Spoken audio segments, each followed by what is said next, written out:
নমস্কার, কেমন আছেন সবাই? আশা করছি আপনারা সকলেই ভীষণ ভালো আছেন আর আমিও ভীষণ ভালো আছি। ব্যানার্জি ফ্যামিলির আরও একটি ব্লগে আপনাদের সকলকে জানাচ্ছি স্বাগত। সকাল সকাল স্নান টান করে ঠাকুর ঘরে যাওয়ার জন্য প্রস্তুত হয়ে গেছি। নিচে এসছিলাম তুলসী পাতা, ফুল এগুলো বাগান থেকে তোলার জন্য।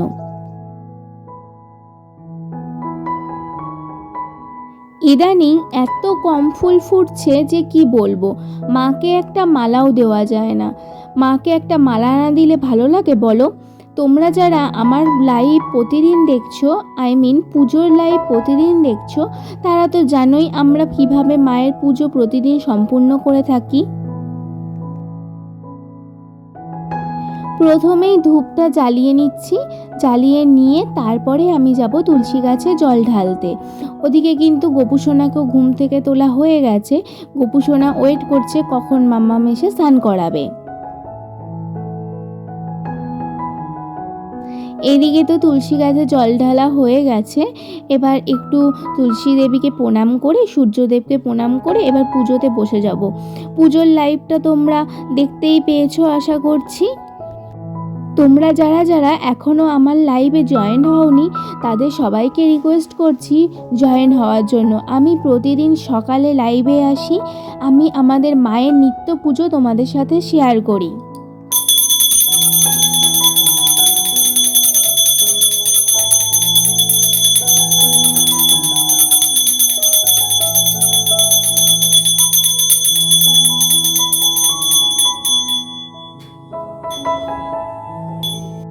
চলো, আমার তো পুজো দেওয়া একদম কমপ্লিট হয়ে গেছে। এবার মাকে প্রণাম করে মনের মনস্কামনা জানিয়ে এবার নিচে চলে যাব। নিচে গিয়ে খুব সুন্দর একটা রেসিপি তোমাদের সাথে আজকে শেয়ার করব।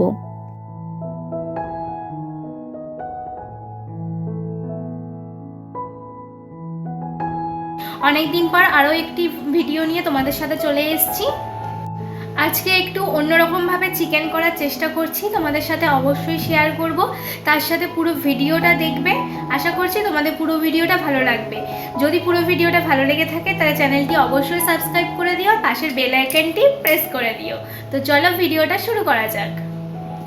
এখন বাজে ঘড়িতে মোটামুটি এই 12টা মতো। তো এখন রান্না করতে এসেছি। তো আজকের মেনুতে হবে হচ্ছে চিকেন আর হচ্ছে জিরা রাইস। তো চলো, তার সাথে আরও অনেক কিছু থাকতে চলেছে, তোমাদের সাথে সবটাই শেয়ার করব। আমি একবার বলে দিই তাও তোমাদেরকে এখানে কি কি মশলা আছে।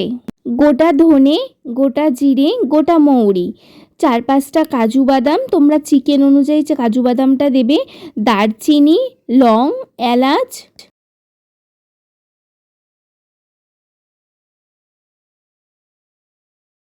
এই সমস্ত মশলা ভালো করে ড্রাই রোস্ট করে নিতে হবে, মানে একটু ড্রাইভাবে একটু ভেজে নিলাম, এবার রোস্ট করে নেব। তারপর যেটা আর কি, আমরা বাঙালি বস, আলু ছাড়া আমাদের একদমই চলবে না, তাই জন্য আলু দিচ্ছি। তোমরা চাইলে এইখানে আলুটা স্কিপ করতে পারো, আলু স্কিপ করলেও কিন্তু খুব ভালো লাগবে। আর আমরা যেহেতু আলু খেতে প্রত্যেকেই ভালোবাসি, আর যেহেতু দুপুরের খাবার, তাই জন্য আলু না হলে ঠিক আমাদের জমবে না। দেখো ওদিকে তো আমার মশলাটা ড্রাই রোস্ট করা হয়ে গেছে। তোমাদের সাথে কথা বলতে বলতে আমি না সব মশলাগুলোই করে ফেলেছিলাম। এরপরে আলুগুলো তুলে নিয়ে পেঁয়াজগুলো লাল লাল করে ভেজে নিচ্ছি। এদিকে একদম পেঁয়াজটা লাল লাল করে ভাজা হয়ে গেছে, মানে বেরেস্তা করা হয়ে গেছে। এরপরে এর মধ্যে পেঁয়াজ, আদা, রসুন, লঙ্কা পেস্টটা দেব। তবে এই রান্নাতে পেঁয়াজটা কিন্তু লাল লাল করে ভাজতে হবে, এটাই হচ্ছে মেন।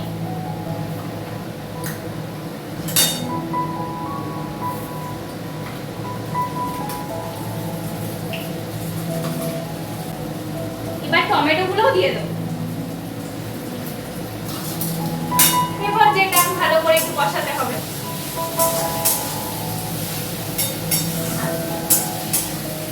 এই অবস্থাতে এবার একটু নুন আর একটু হলুদ দিয়ে দেবো।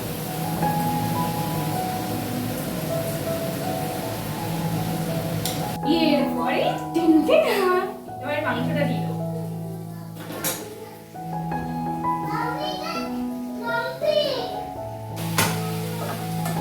মাংস মাংসটা অনেকটা কষানো হয়ে গেছে। এরপর যেটা গুঁড়ো মশলাটা গুঁড়ো করে রেখেছিলাম, মানে গোটা মশলাটা ড্রাই রোস্ট করে গুঁড়ো করে রেখেছি, সেটাই এবার দিয়ে দেবো।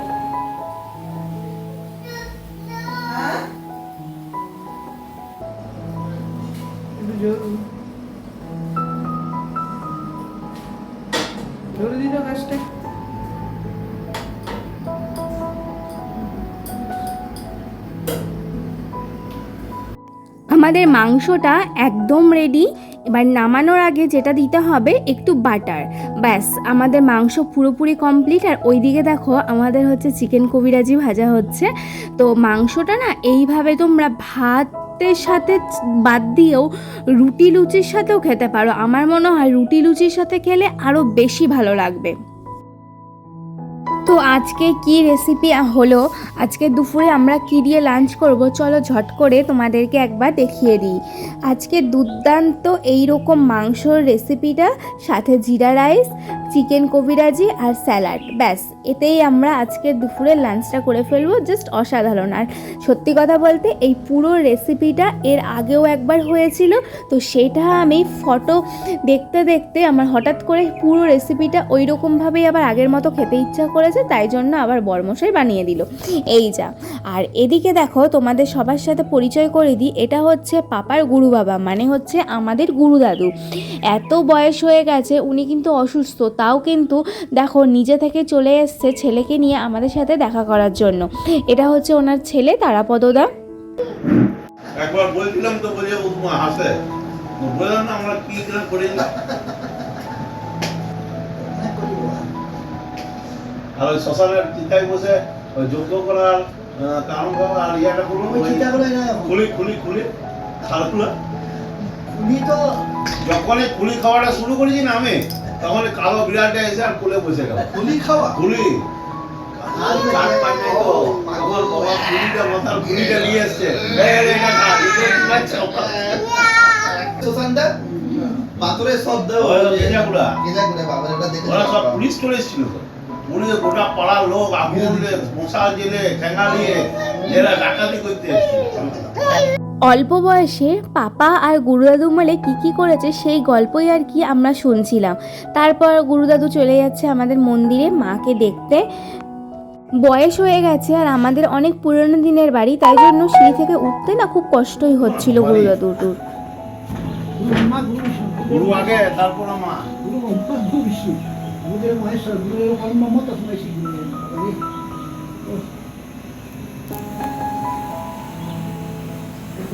পুলিশ ওই কি বলে চতুর্দশীতে তুলবো, ওই মায়ের পূজার আগে তুলে বিভূতিটা সব নিয়ে পরিষ্কার করে আবার বসাবো। না রেখে দিই, সেও সবাই নিয়ে যায়। তো আমরা সত্যি ভীষণ ভাগ্যবান যে গুরুদাদু এত বয়স হওয়া সত্ত্বেও, অসুস্থ হওয়া সত্ত্বেও নিজে হেঁটে হেঁটে নিজের পায়ে মায়ের কাছে এলেন এবং আমাদের বাড়িতে এসে আমাদের সাথে দেখা করছেন। আমরাও মাঝে মাঝে যাই, তোমাদের সাথে এর আগেও এই দু একটা ভিডিওতে আমি শেয়ার করেছি। তো এবার গুরুদাদু চলে যাচ্ছে। তো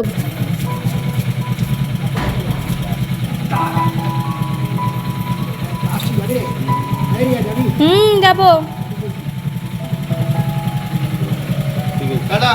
টাটা করে দাও, টাটা।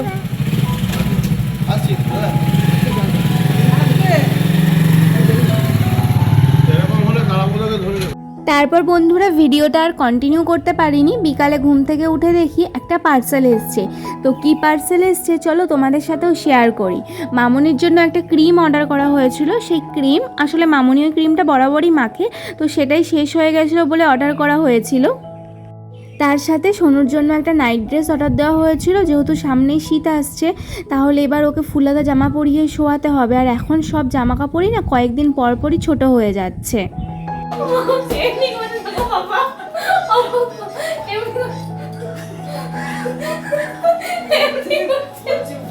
দেখি ছাকনির কনটা দিয়ে তোমাকে দেখছি।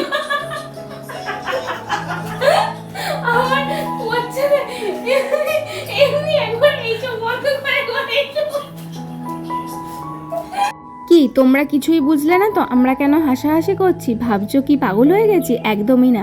আমরা যে ফানি ভিডিওগুলো বানাই, মানে শর্ট যে ফানি ভিডিওগুলো শাশুড়ি বৌমাতে বানাই, সেইটা নিয়েই মজা করছিলাম, হাসাহাসি করছিলাম। কারণ তোমরা দেখতে পাও এত সুন্দরভাবে, তার পেছনে প্রচুর পরিশ্রম থাকে। আমরা প্রচুর পরিশ্রম করে ভিডিওটা রেডি করি, তো তার মধ্যে একটা ফানি ভিডিও তৈরি করতে গেলে তো ফানিভাবেই করতে হবে, তো সেটা নিয়েই আর কি মজা হাসি ঠাট্টা সব করছিলাম।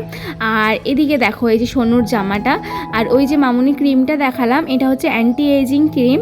তো এইটা একটা, আর এই যে সোনুর জামাটা খুব সুন্দর এসছে জানো তো ফ্লিপকার্ট থেকে। তোমরা যদি আমার কাছে এই জামার লিঙ্ক চাও তাহলে বলো, আমি ডেসক্রিপশানে দিয়ে দেবো।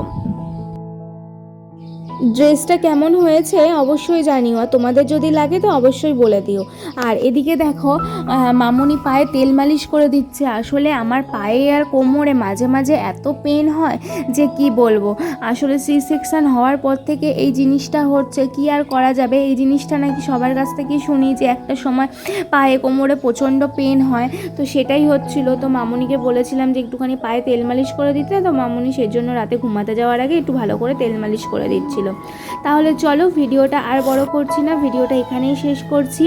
তোমরা সবাই ভালো থাকবে, সুস্থ থাকবে। দেখা হচ্ছে পরবর্তী একটি ভিডিওতে। এখনের জন্য বাই বাই।